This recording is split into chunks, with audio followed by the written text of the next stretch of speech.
Alrighty, everybody.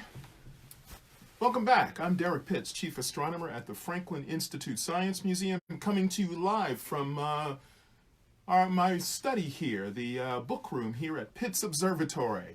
And we're glad to have you here tonight for another edition of our program, Night Sky.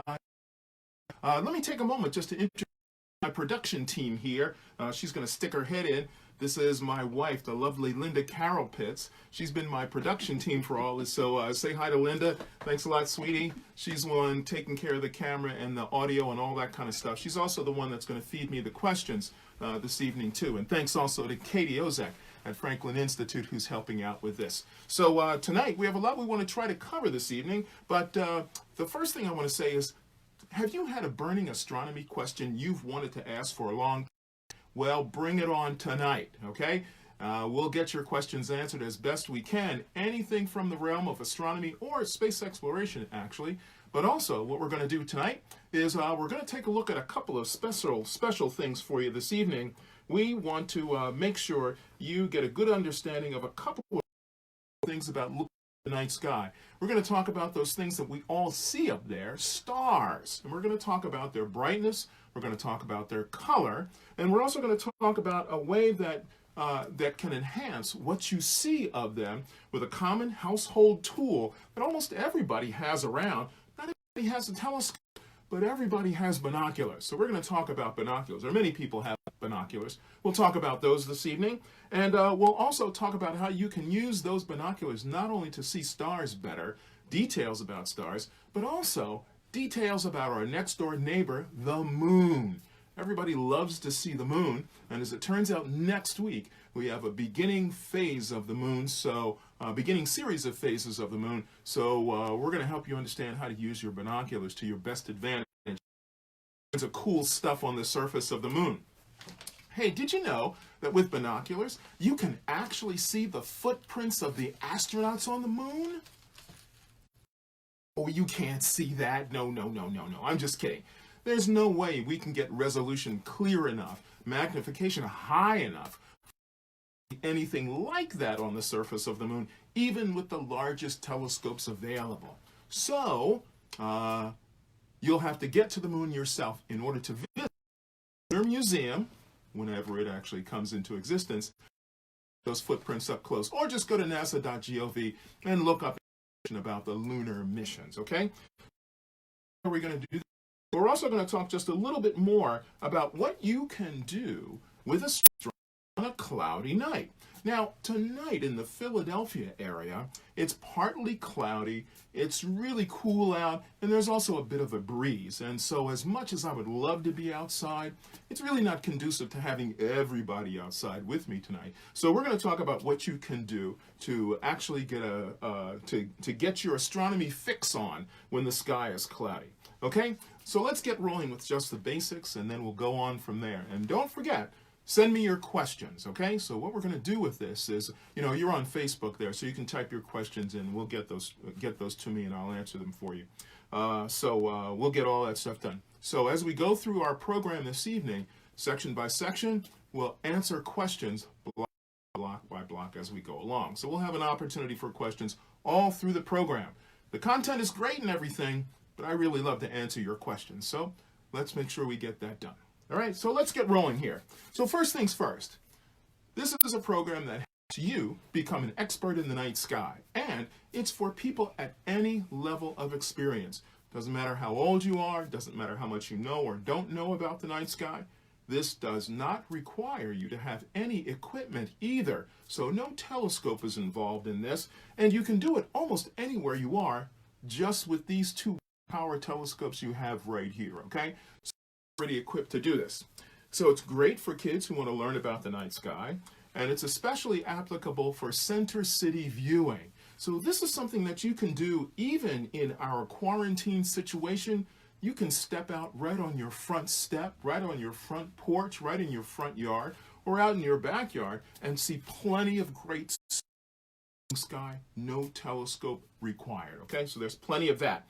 And this will enable you to become really familiar with the night sky. And there's a certain kind of pleasure, comfort, serenity that comes from being able to look at the sky and not just think about big cosmic thoughts, but to really understand what you're seeing. And it doesn't take very much. In fact, you already know a lot of this, and what I'm going to do is help put it into a context for you in which you'll be able to access this information and set up this context for your ability to understand the sky really, really easily. Remember, you already know a lot of this. We're just putting it together in a context that you can use on a regular basis. Okay, so first of all, let's talk about directions really quickly so you know how to get yourself oriented for viewing the night sky. When you step out in the evening, you always want to be facing south. Easy to recognize the direction south. All you have to do is step out in the evening, just after sunset, face that side of the sky where it's still light after sunset. That's the direction west. 1/4 turn to your left, and you'll be facing south. Now you have east on your left, ahead, and west. Of course, last but not least, behind you. So remember that. Face the west where sunset is. That's west. 1/4 turn to your left will bring you to the south. Then you have south in front of you, north behind you, east on your left, and west on your right. All set for how the sky moves by overhead. You want to get started just after the sun sets, but before the sky gets completely dark. And the reason why is because you can watch the sequence of objects as they appear in the sky. First, of course, if the moon is available, that'll be the first object you see as the sky is getting dark. Next after that come the bright planets. You can't miss those because they'll be the next ones to pop out, followed by the brightest stars. That's a cool piece of equipment that'll be very cool piece of information that will be very handy for you when you tell the difference between stars and planets. Well, guess what? Stars twinkle, but planets don't. You got that? Stars twinkle, but planets don't.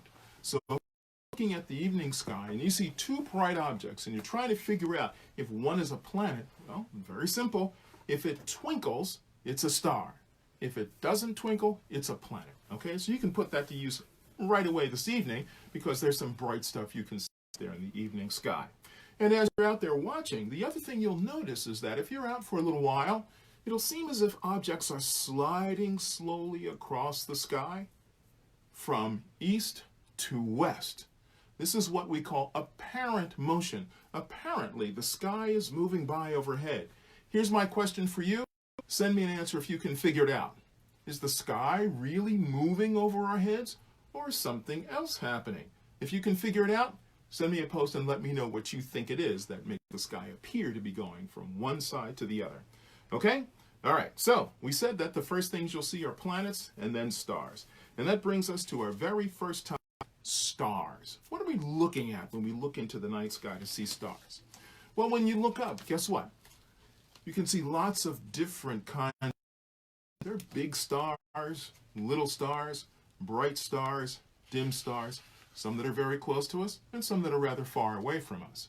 And the other thing you can tell immediately about those stars is not just their brightness, but you can also tell their color. Stars have colors, but not many. There's a narrow range of colors for stars, and that range goes from orange up to bluish white. We talked about this a little bit last week, and what we said was that if you look at the stars in the sky and you see these different colors, they tell you something about the star. What they tell you is they tell you about the temperature of the star. Okay, so we'll get to that in just a second. I think we have a question already. Luke, age 7, wants to know a little bit about other galaxies and what is your favorite constellation and why? Haha. Hey, Luke, thanks a lot for your question. Say it again. What's my favorite constellation? And he wants to know what you know about other galaxies. Oh, what do we know about other galaxies? Let's do that first. You know, we do live in a galaxy. We have this collection of stars we live in that are all held together by gravity, and we call this big thing, this big collection of stars, a galaxy. Now, our star has a particular name. It's named after a candy bar. You probably know it already, but the name of that galaxy, the name of our galaxy, is the Milky Way. It got that name because of the way ancient observers perceived it as they saw it in the sky overhead. But every star you see in our sky, actually, Luke, is part of this galaxy, the Milky Way. As it turns out, there are lots of other galaxies in the universe. There are hundreds, oh no, wait, thousands. Oh, I'm sorry. Millions. Ooh, hold on. Billions. Oh, wait, it's getting worse than that. Hundreds of billions of galaxies, Luke, all collections of stars. And they seem to be pretty much like ours, generally speaking, okay? Now, my favorite constellation, what's my favorite constellation? I think my favorite constellation is probably Orion the Hunter. And the reason why, and we can see it in the winter sky tonight, I like Orion because it's an easily defined shape. It's really simple to identify.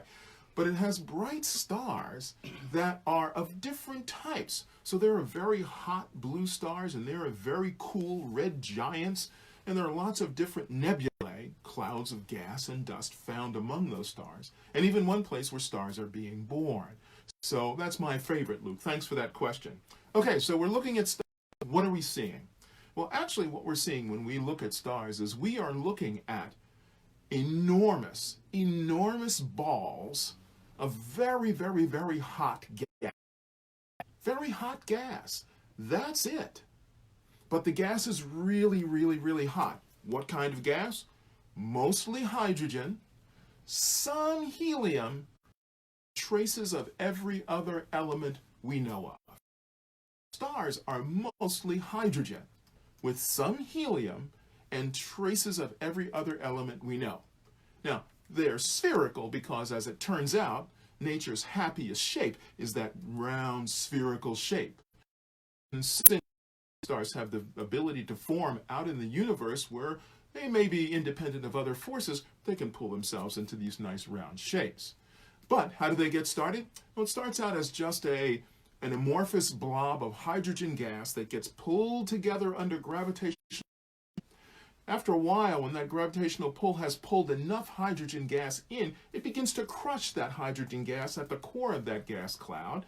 And what can happen is hydrogen nuclei can fuse together, and as they fuse together, they turn into the next element above hydrogen, which is helium, but it's not the same mass in the amounts. So a little bit of energy is given off, and that little bit of energy, when you add it up with tons, hundreds, thousands of tons of hydrogen, you can create a reaction that then creates the power and energy that stars produce. Now, I've glossed over this tremendously and simplified it unbelievably, glossed over a whole lot of details.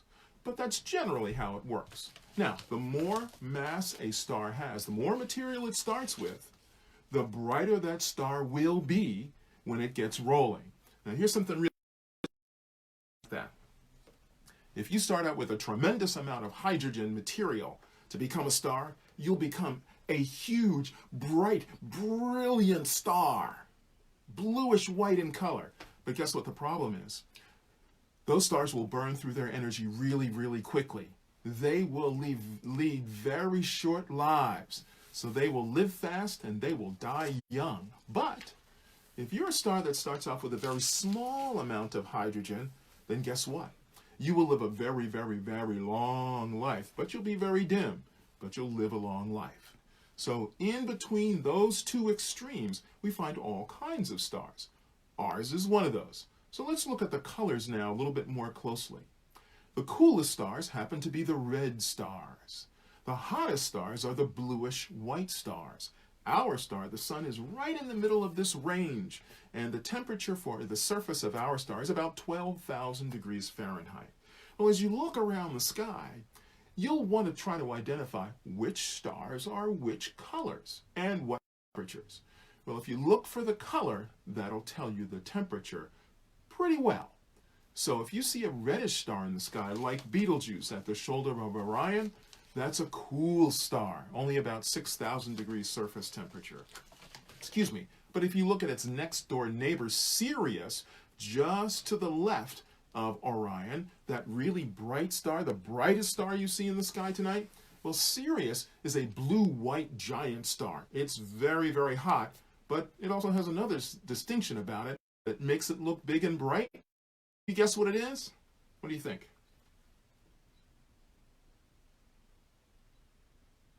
Ah, right, you got it. It's closer to us.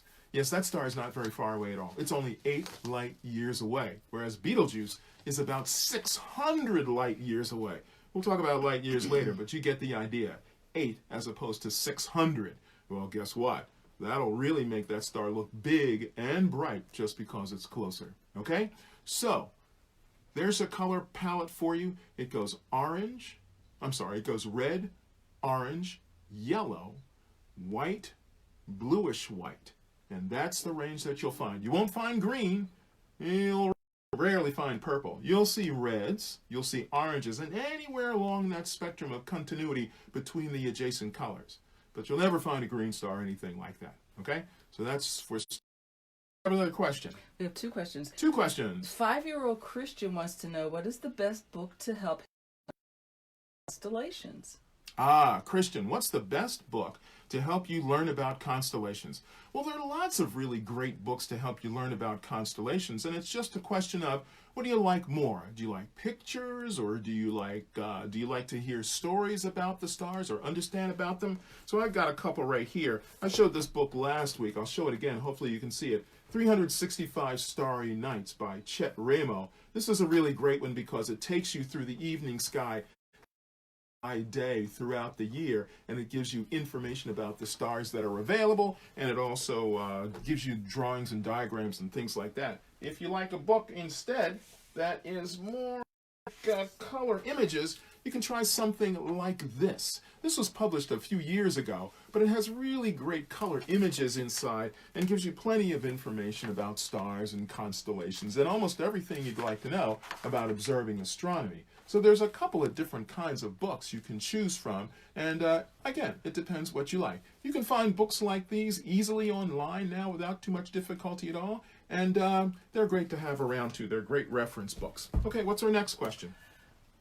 The next question is, could you explain how our ancient mariners used stars to navigate their ships? That's a great question. How did ancient mariners use stars to navigate their ships? Well, there's two ways, interestingly. One of those ways is, not only did they learn the constellations and the motions of the skies, but for those mariners who did their sailing and exploring around in the northern hemisphere, they used a star that's almost directly above the north pole of the Earth, what we call the North Star. Its real name is Polaris, but it's the star that's closest to being almost directly above the north pole of the Earth. And if you could recognize that star, you could figure out not only which direction was north, but you could also figure out how far you were above the equator on the planet's surface. So you could easily figure out where on the planet you were with a few other pieces of information if you knew the North Star. Now, other seafarers on the Pacific Ocean side of the planet used an interesting combination of information to figure out how to navigate by the stars.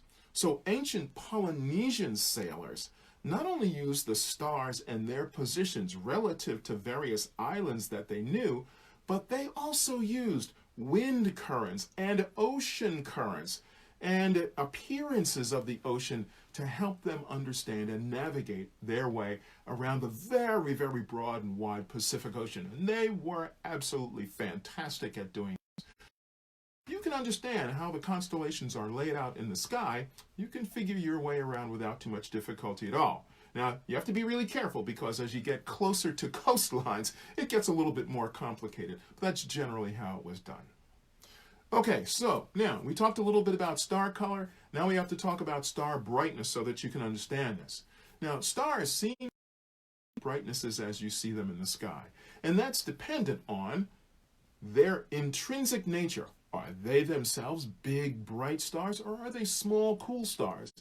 It also depends on their distance, how close they are to us or how far away they are. Some stars that we see in the sky look small, but they're actually bigger than most other stars around. It's just that they're very far away.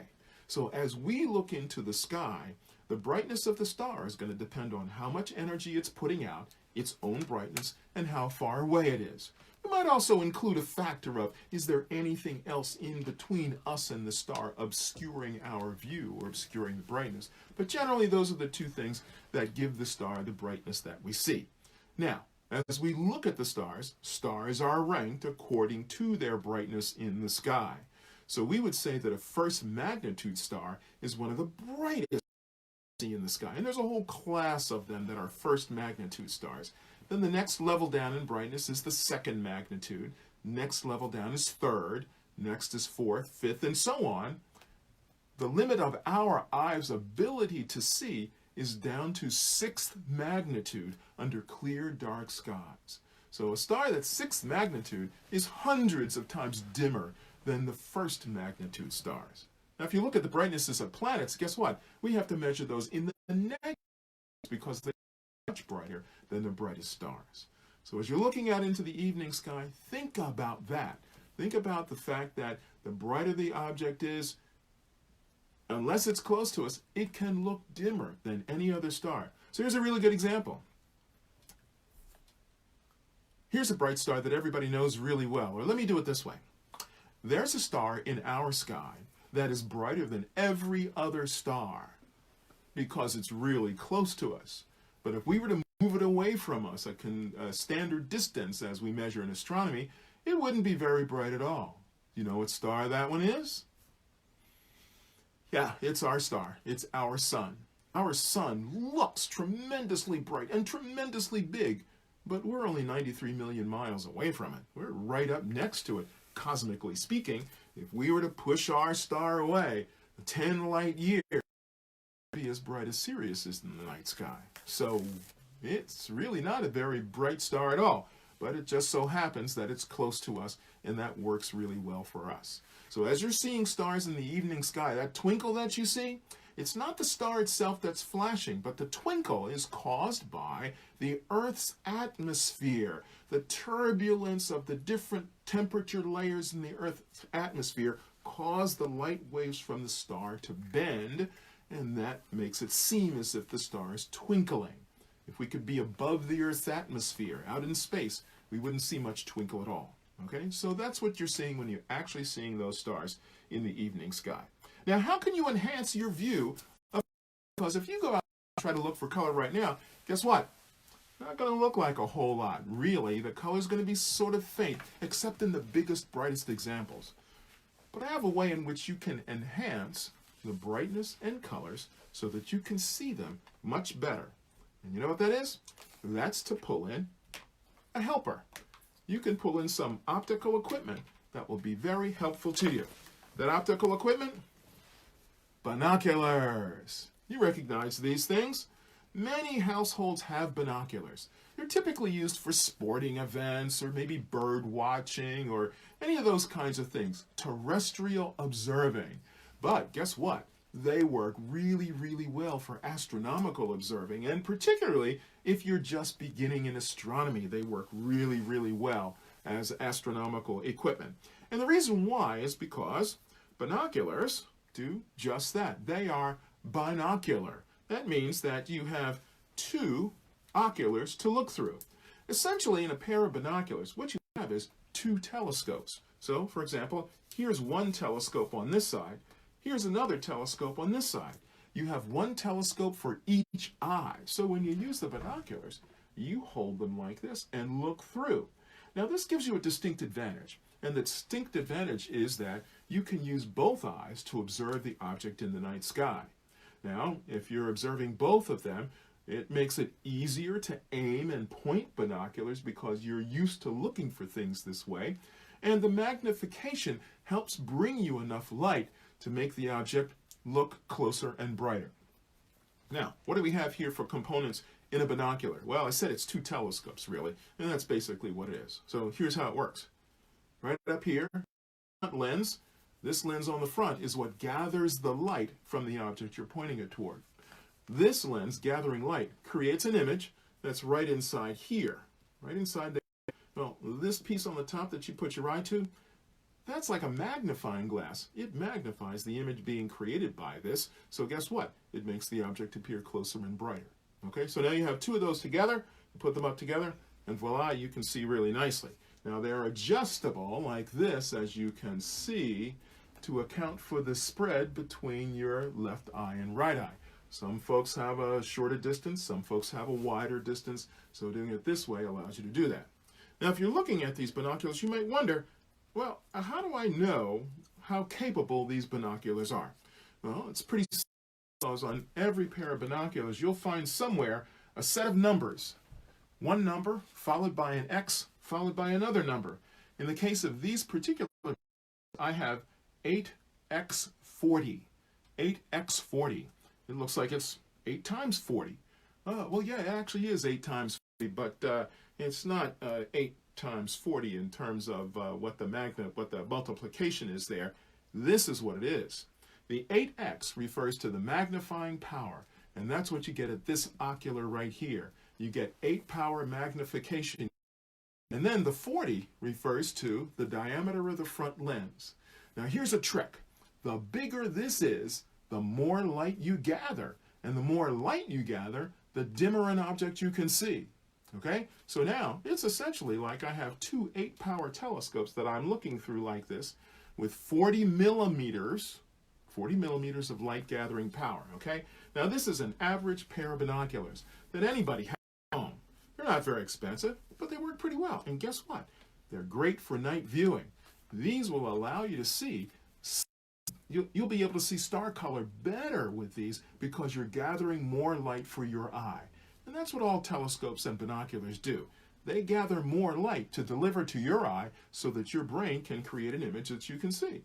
And part of that is color. So you can use binoculars to look for color. If you have a pair of these sitting around at home, maybe they're in Dad's drawer someplace, or maybe they're buried in the camping equipment someplace, or, under the back seat of the car, well, drag those puppies out because you can use these to look at the night sky. You don't have to buy a telescope. You can start with this. Now, I said that you can use this to enhance your view of stars and colors. Yeah, that's true, but you'll also see other details. Did you know that most of the stars in the night sky are multiple stars? More than one. Yeah, more than one. And so these star systems that we find that are more than one, well, these multiple stars, they can be binary stars, actually. That means two. Sometimes those stars are orbiting around each other. Sometimes they just seem to be next to each other because one star is a little further away than the other one is, right? So that makes it seem as if they're right next to each other when really there's a tremendous amount of space between them, okay? Well, you can look for details like that with a pair of binoculars. You can see double stars, okay? So that's pretty cool.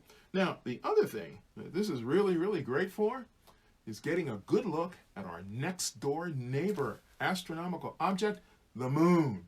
This is perfect for the moon. It's perfect. Why? Because you can aim and point really easily. You can hold them without too much difficulty. They're fairly lightweight. Everybody can see through them. And the magnification you get really lets you see great detail on the surface.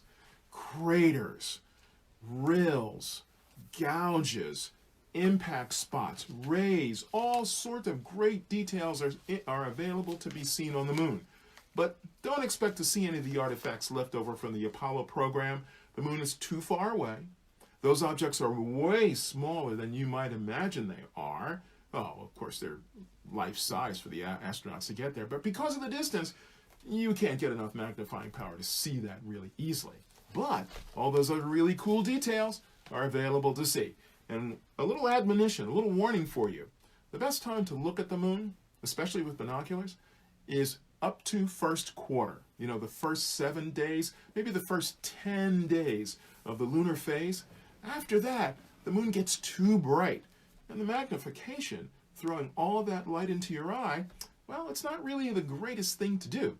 But if you can do your observations right at that 7th day, the half moon, first quarter, oh, the stuff you'll be able to see will be really amazing. Okay, we have another question from the production team. We have a few questions. Okay, let's go. Okay. Where has been the best place you have ever been for star watching? Oh, where's the best place I've ever been for sky watching? For star watching. Well, there's two really good locations I've been to. The first one is Mauna Kea, Hawaii. The mountain out on the Big Island, the volcano out there? At Mauna Kea Observatory, the sky is really, really, really, really dark. It's above the cloud layers, and it is fantastic for observing because it's right smack in the middle of the Pacific Ocean. No other light around anywhere. Beautifully clear skies. It's wonderful. That's the reason why there's so many telescopes out there. I've been out there a couple of times to the observatory. I've been out there at night, and I got to tell you, it's spectacular. What's the other place?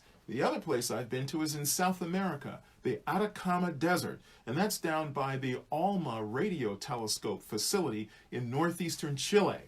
16,000 foot altitude and dark, dark, dark. So, stars just pop right out to you. It seems as if you can reach up and touch the Milky Way. It's spectacular. Okay, what's next? Nolan, 8 years old, wants to know, what is the most detailed constellation? Hey, Nolan, your question is, what's the most detailed constellation? Well, let's see.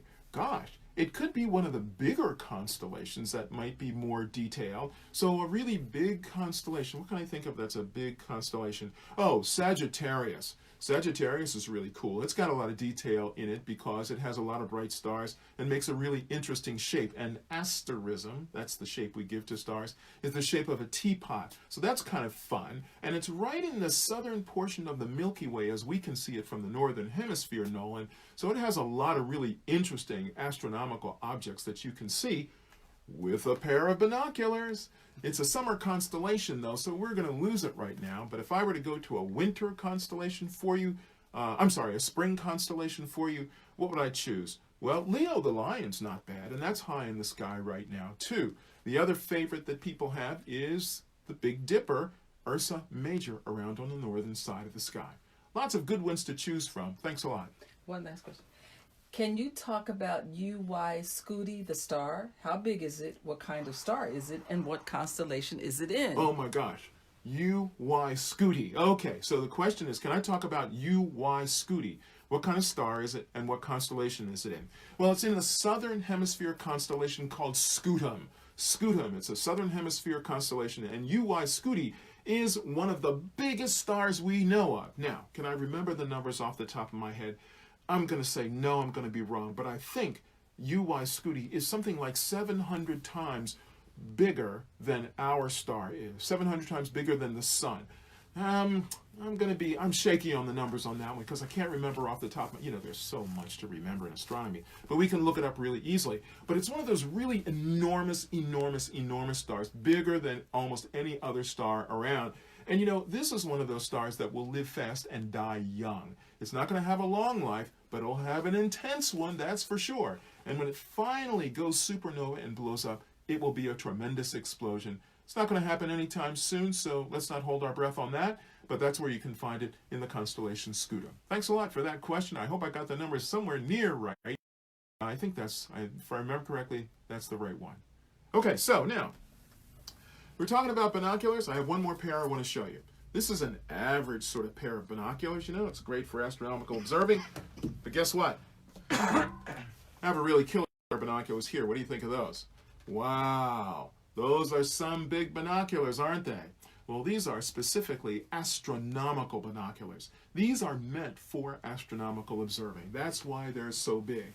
Now, the size doesn't mean that it has greater magnification. As it turns out, these do have greater magnification. Rather than 8-power magnification, this is 15-power magnification. But you know what the real thing is? It's the size of the lenses on the front. These are 70 millimeters in diameter, so these are like 3-inch telescopes. So it's almost as if I have two 3-inch telescopes that I'm using to look at the evening sky. But guess what? With this big size, there comes a price. There's a price on this. And it's not the cost of the instrument I'm talking about, not the dollars you spend on this, but it's this. At 15-power magnification, you can't hold these just like this to look at the sky anymore. And the reason why is that any magnification above 10 is high enough that as you're looking through the binoculars, you'll begin to see this. You ready? Watch. Any idea what that might be? Yeah, it's your heartbeat. You can actually see your heartbeat as you're trying to hold these. And then your arms get tired. So you know what you do? You mount these on a tripod. Any camera tripod will do. And there's a little spot right here in the center between the two oculars where you can actually put a mount on your tripod so that you can put these on the tripod and then have the tripod hold these up to look at the sky. Now, these can be very expensive, but you can also find reasonably priced ones of these that will work really well. So 2 3-inch telescopes right next to each other that you can use. They'll gather a lot more light. You'll be able to see nebulae and even a few galaxies with these under the right conditions. So this is a really cool way to go. If you're just getting started in astronomy and you're thinking about buying a telescope, maybe the thing to do instead is to start with a pair of binoculars until you figure out what kind of telescope you want, based on what kind of observing you want to do, and then you'll be able to choose between the binoculars, among the binoculars you need, and then you'll figure out what telescope will work best for you. Okay, so now we've had a chance to take a look at those things right there. And tonight we were going to talk about stars and star colors. We were going to talk about binoculars. And then we were also going to talk about what you can do to engage your astronomy interest if the sky is cloudy outside, as it is tonight. Okay? Well, here's what you can do. There's several ways you can do this.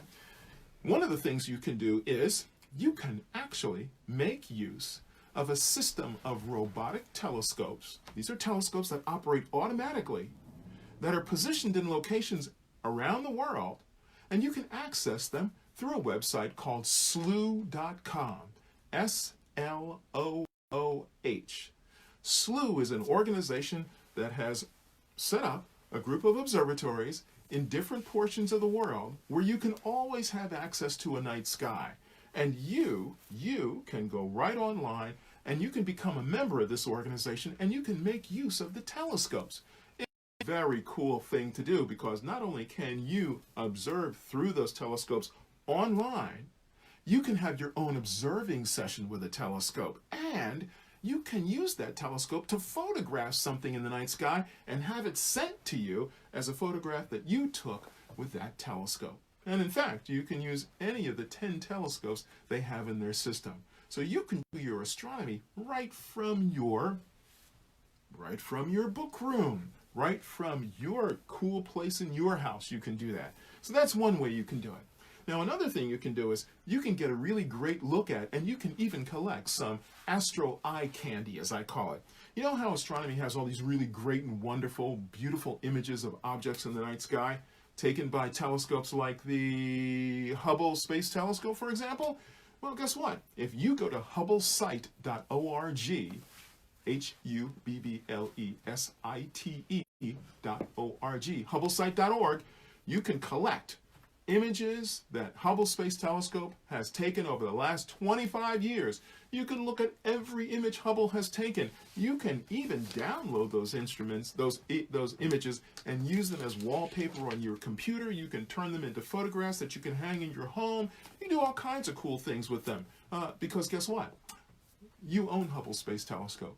Yeah, you do. The reason why you do is because your tax dollars paid for it. So those pictures belong to you. So you can use those pictures and you can certainly enjoy them. So that's Hubble Telescope, hubblesite.org. The last one I'll mention is something called Zooniverse. Zooniverse.org. It's sort of like zoo and universe put together without the U. Zooniverse.com. Zooniverse is a website that has, I think it's a dozen different astronomy projects in which you can help researchers analyze data and images taken from Hubble Space Telescope, or I should say it this way. You can help analyze data from Hubble Space Telescope to the Laser Interferometric Gravitational Observatory, from asteroids to planetary terrain. Almost anything you might be interested in studying in astronomy, you can actually work with researchers to analyze data that they've collected to figure out what's going on with different kinds of objects and problems in the universe. So you can do that. That's a great way for you to actually still be connected with astronomy, even though the sky may be cloudy. I think we have another question. We have a few. What is the constellation with the least amount of stars? The constellation with the least amount of stars. Well, I'm going to say that that constellation might be, I want to say Delphinus, or maybe Ara in the southern hemisphere. Might be one with the fewest stars. Now, let's define something here, because we have to get this part straight anyway. First of all, do you know how many constellations there are in the evening sky? Sure you do. Of course you do. You don't think you do, but you do. Answer this question and you'll know the other one. How many keys are there on a piano? How many keys? 88. That's the same number of constellations in the evening sky. Now, when we say constellation, you and we're talking about the shape we see in the sky, like Orion the Hunter, or maybe the Big Dipper. Well, those are really asterisms, the shape we give stars. A constellation, by definition, by the International Astronomical Union, is an area of the sky that encompasses not just the star shape, like the Big Dipper, but all of the other stars that surround it, and even those stars that are way behind the Big Dipper as we see it in the sky. So, when we say constellation, we have to be very careful because there are really lots more stars in the constellation than the shape we see.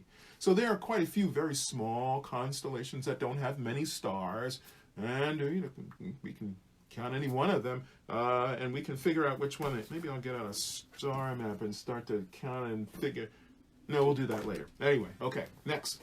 8-year-old Amber would like to know, have you seen the Aquarius? Oh, Amber, you're wondering, have I seen the constellation Aquarius? Yes, I have seen the constellation Aquarius. It's coming around now, so you would be able to see Aquarius as we move further into the summer months and heading on to the fall. Now, Aquarius is kind of difficult to see, Amber, because the stars aren't very bright. It has stars that are mostly second, third, fourth, and fifth magnitude stars. So you'll need a darker sky to see it, but you'll be able to see some of the stars, at least anyway, the brighter ones, coming up this summer and on into the fall, I believe. So Aquarius, of course. And, some of us were even born under the sign Aquarius. Not me, I'm not saying it, but you know what I'm talking about. Okay, next. One more. When will humans likely go back to the moon? Now, there's a great question. When will humans likely go back to the moon? Well, we'll be able to go back to the moon once we actually get our plans together and really put together our will to go back to the moon. You know, we have a lot of work to do developing the proper technology to get us out to the moon safely and bring us back safely and allow us to spend time on the surface safely as well.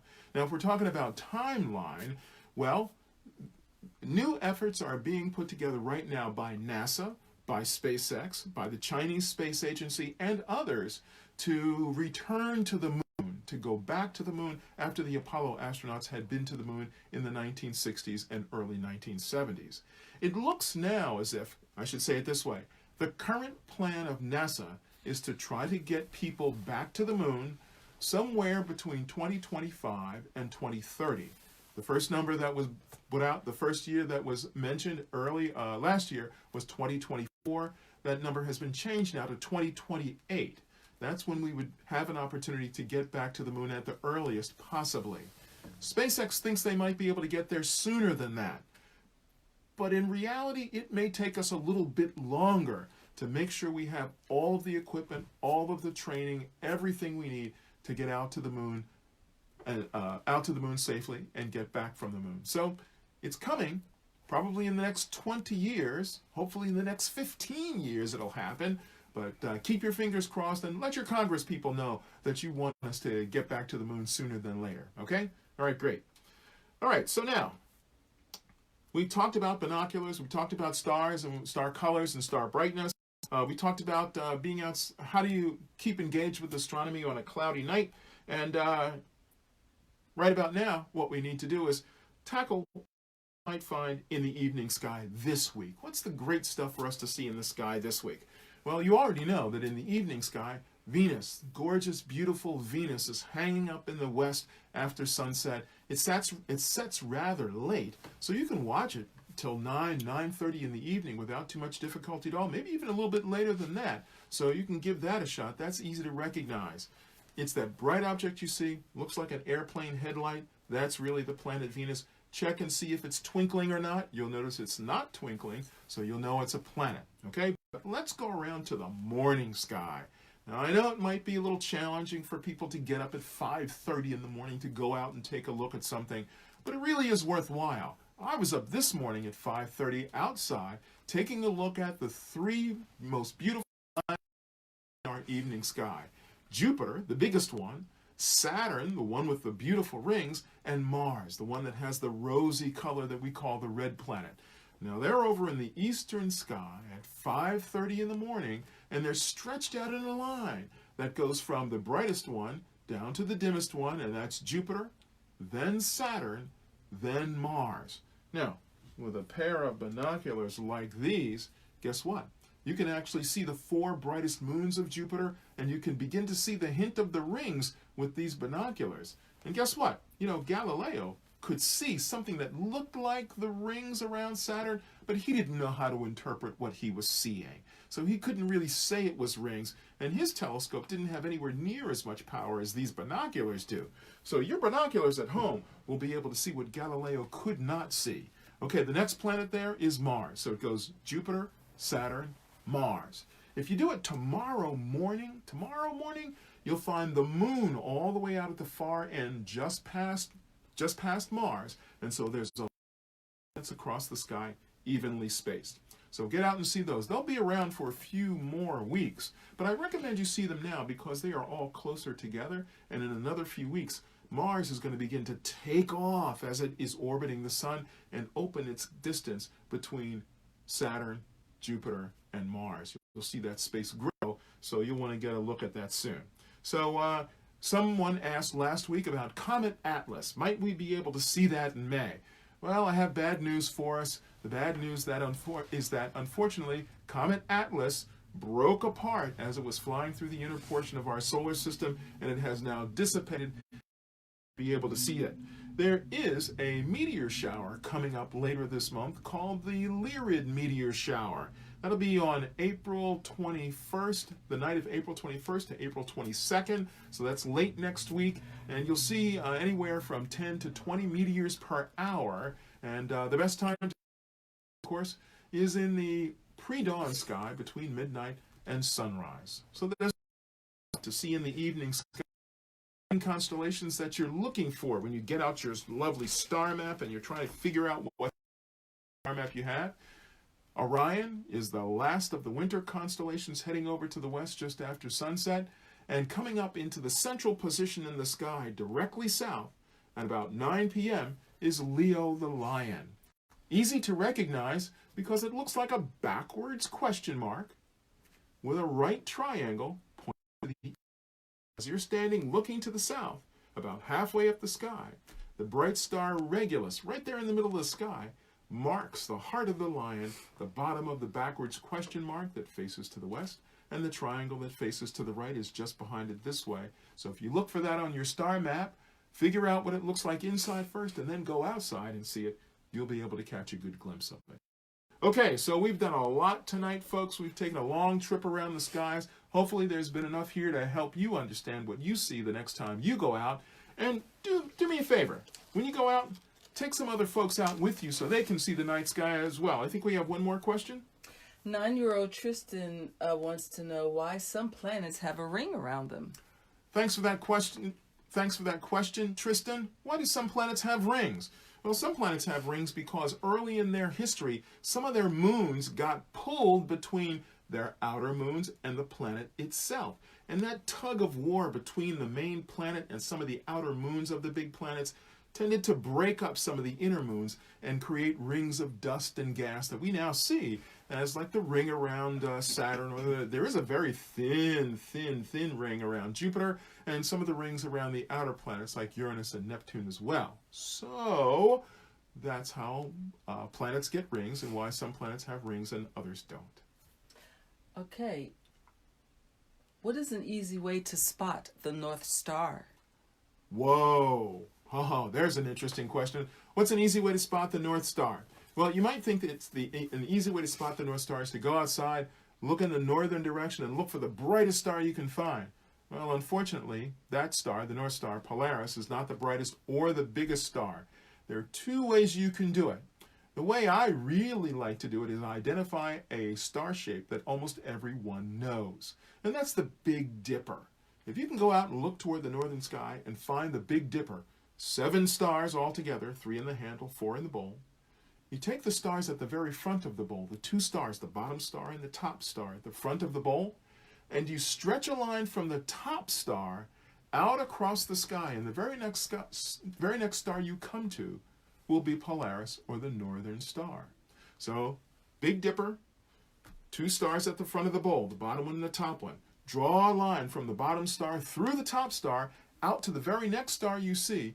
The next star you come to will be Polaris. That's one way to do it. The other way to do it involves measuring above the horizon, 40 degrees to the north. That's a little bit more challenging, but your fist, extended at arm's length like this, measures 10 degrees at the horizon. If you stack up 4 of those, you'll come to 40 degrees, and for us, where we live, that's where you can find the North Star also. Okay, we've done a lot. You might ask about International Space Station. It won't be around again for us to view until April 25th. We'll talk about that next week. And just to close out this evening, thank you very much for joining us. Really do appreciate it. It takes just a few minutes every day to catch up with the night sky. It's your night sky. So get out and enjoy it. There's plenty for you to learn and see there. Thanks for the great questions. Really appreciate that. Next week, you build it. Watch the Earth do its daily rotation thing and also learn and see how the Earth orbits the Sun. We're going to have you build something in which you can actually see the motion of the Earth. And you can make it permanent or you can make it temporary, but you're going to build it next week. It'll be great. Okay? ISS flyovers will be next week also, and I'll ask you to check out Franklin Institute at fi.edu for other Franklin at Home programs. We have lots of really great programs that you can participate in, and you can follow me on Twitter. My Twitter handle is @CoolAstronomer, and I'll be giving daily updates. You can check up and find out what other cool things are happening. And last but not evening, 9:53 p.m., 3 astronauts will be leaving International Space Station headed back to Earth. You can watch this online at nasa.gov. You can actually see the spacecraft as it separates from International Space Station and they begin their journey back home. They will land here on Earth at, I think it's 1:17 a.m. Eastern Time. You can follow the whole thing if you like, but it'll be fun for you to catch at least part of it. So check that out. 9:53 tonight, nasa.gov. You can watch as 3 astronauts in their spacecraft leave International Space Station headed back to Earth. Thanks a lot for watching tonight. Be sure to send me more questions through Twitter at @CoolAstronomer, and we'll see you next year. Stay safe, and remember to maintain social distancing, and also wash your hands. If you're looking for another song you can use to help you get your hands washed, guess which one is my favorite? Twinkle, Twinkle, Little Star. That's right. See you next week. Twinkle, twinkle, little star, how I wonder what you are.